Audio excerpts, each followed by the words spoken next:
時喺香港望唔到個天㗎，但今日個天係好靚咯，望到個陽光啊！歐洲係一個好有 class 嘅同埋有音樂嘅 feel。我基本上成個 MP3 都係啲古典音樂咯，流行曲其實冇乜，即係啲旋律差好遠咯，即係我對嗰啲流行曲冇乜興趣。真真正正去一間音樂之都裏面嘅一個音樂學院，咁係幾難得嘅事咯，其實。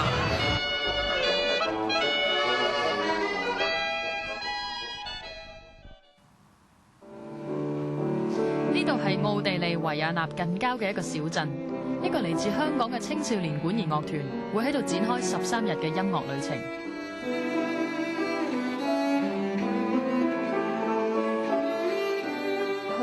感受下呢一度音樂嘅感覺啦，因為玩音樂係要好輕鬆啦，去真正去投入嘅感覺裡面。但係暫時喺香港冇乜俾個冇乜空間俾我可以去抒發呢一個感覺出嚟啦。但係去到呢一度對住啲咁靚嘅環境啊，有嗰啲咁好嘅先生咧去幫我咧，我會更加感受到啦。OK 啊！呢間食嘢喎。哇！好細㗎，你哋兩個。團員對呢間青年旅舍似乎唔係好滿意喎。主角就唔係呢個宿舍啦，其實係出面嘅大自然同埋出面嘅環境嗰種寧靜、優美，感覺到一種好舒服嘅感覺啦，同埋好似聽到有一種大自然嘅聲音喺我耳側邊遊嚟遊去啦。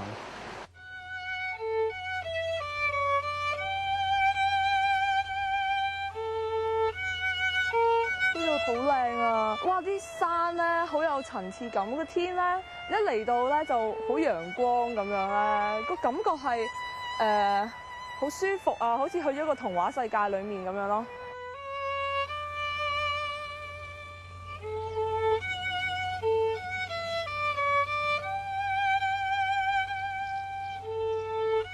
今次我嚟呢個維也納呢個音樂營啦，我覺得我最大嘅目的就係想睇下呢個維也納點解係音樂之都啊，同埋想見識下呢度嘅文化，見識下呢度啲人係點樣睇真正 classic 嘅音樂。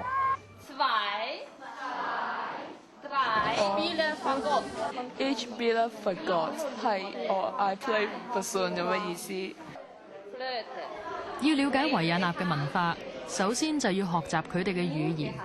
樂團成員每一日都要上德文課。佢有時啲譜會寫德文㗎嘛，咁以前望到會係好外製嘅，唔知寫咩咯。咁而家知道咗就一睇就知道呢個係小提琴嘅。德文課之後，團員就會分組去唔同嘅課室，正式開始學習音樂。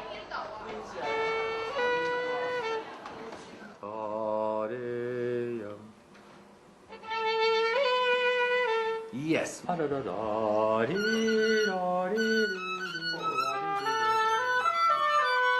跟住落嚟嘅個幾星期，團員都會喺呢間布拉姆斯音樂學院上課。佢哋嘅老師係嚟自維也納同埋莫斯科嘅音樂人。團員真係可以感受下歐洲嘅音樂文化。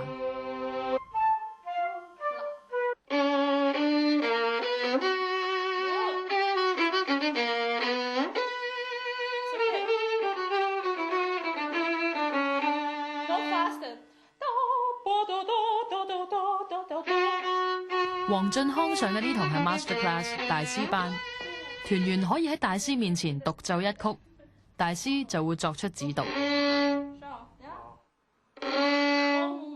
我覺得幾正，即係幾好玩，因為有一個咁 professional 嘅老師嚟教我哋，一個小提琴家嚟教我哋。同埋好開心啦！真係學到好多嘢。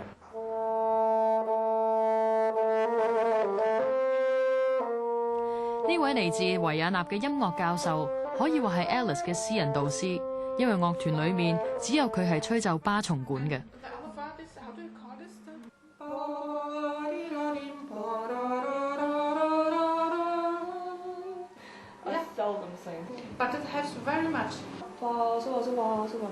今日成個課程咧最正就係我嘅大師班啊！平時香港嘅老師咧點樣教我哋感受音樂就係叫我哋聽 CD， 但係佢哋唔係咯，佢係叫我唱翻段音樂出嚟。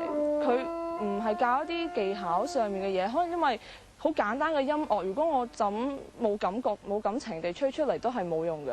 所以我覺得係教我哋點樣去投入嘅音樂係最重要咯。呢度話明係音樂之都嗰啲，但係呢真係同香港嗰啲完全唔同咯，即係嗰啲風格啊，同埋即係佢哋揸琴嗰啲姿勢，就算係女人咧，都好似即係好犀利，好有嗰啲大將之風啊！好冇人㗎，超好人。不過如果你彈錯音，佢會鬧你。應該唔會啦，好識欣賞人啊！你睇下點佢都會讚你先，讚你睇下有啲咩好聽，之後先至再提你啲缺點咯。每日下晝，樂團都會喺呢個社區會堂進行管弦樂團排練。今次排練咧就將會咧就同奧地利音樂學院嘅學生就一齊去彩排。咁我都好希望陣間可以有機會同佢講下德文啦，啱啱學識咗少少，咁希望可以用得着啦。咁 Guten Tag. Can you speak English? Yes. 識英文啊！I like this place. I really like this place. What's your name? My name is Alessandra。佢之前就係同我哋大師班指導過我哋嗰個一個超專業嘅小提琴家嚟嘅。咁依家佢有初階嚟啊。好唔好啊？佢 very nice 佢啊小提琴技係超，我好中意佢。樂團排練除咗有奧地利嘅老師同埋學生參與之外，指揮亦係布拉姆斯音樂學院嘅院長。呢個指揮咧，指揮得好精彩啦！